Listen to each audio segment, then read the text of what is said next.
Yan guys, good morning. Ito, may emergency tayo dito. Na paano? Nakuha siya ng gulong. Gulong. Sumabit yung? Naka-jacket kasi. Hinila ng nahulog sa motor dahil sumabit yung jacket niya. Kaya ito natukod niya. Yan o, dislocate. May konting dislocate tsaka konting crack lang. Tutupo naman to. Konting fracture. Tumudiretso. Ito yan o. Pero madali lang to.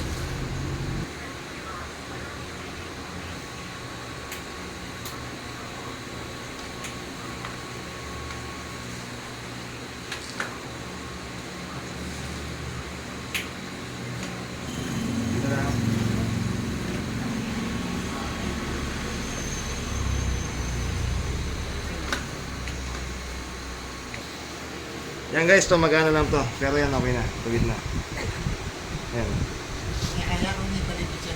May disukit yung bagya. Pero okay. Yan guys, na-brace ko na, na-casting ko na. Na-align ko na yung buto sa loob kasi may konting humihit na ng konti, dislocate ng konti, tapos may konting fracture. Patutubuin lang natin to casting, patubuin natin laman.